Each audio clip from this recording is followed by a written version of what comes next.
Once upon a time, cats and mice were mortal enemies.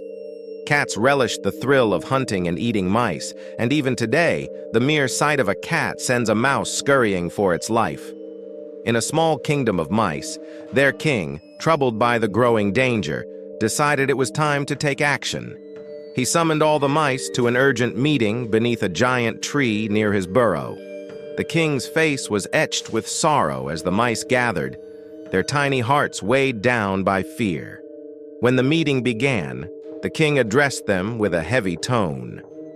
"Many of us have made it here safely," he said, "but we cannot wait for those who are missing. We do not know if they are alive or have fallen victim to the cat." The mice nodded in agreement. One mouse stepped forward. "It's true, Your Majesty," he said. "I'm lucky to be here. On my way, the cat chased me relentlessly. I barely escaped by diving into a black mouse's burrow, but I only found his children there. He hasn't returned since yesterday. He might have been killed." The other mice gasped, and a somber silence fell over the gathering. Breaking the silence, the king shared even graver news. "I've just learned that the white mouse, his wife, and their children were killed yesterday while returning from the fields, and the red mouse was severely injured in the same attack. I don't know if he will survive." The mice murmured in despair until the king spoke again. "My friends, we've all seen how the cat hunts and kills us one by one. This cannot continue. We must find a solution. What should we do?" The mice exchanged anxious glances until White Mouse spoke up. "We must kill the cat. Only then can we live in peace." "Yes!" the mice shouted in unison. "The cat must die!" "I agree," the king said.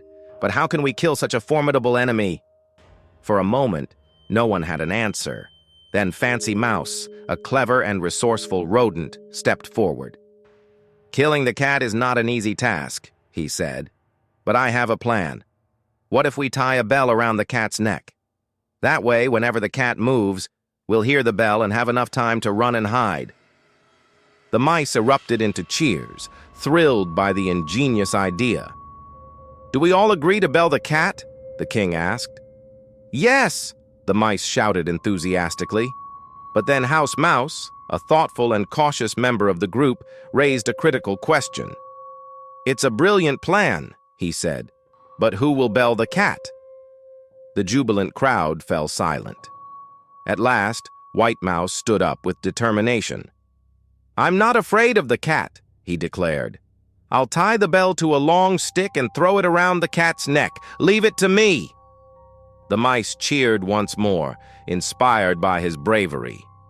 What they didn't know, however, was that the cat had been silently listening from a branch above the tree. Without warning, the cat leapt down and pounced on White Mouse. The other mice scattered in terror, diving into their burrows. White Mouse cried out in desperation, "Your Majesty, help me! We agreed to help one another. Don't leave me alone! Save me!" The mice peeked out from their burrows but were too frightened to act.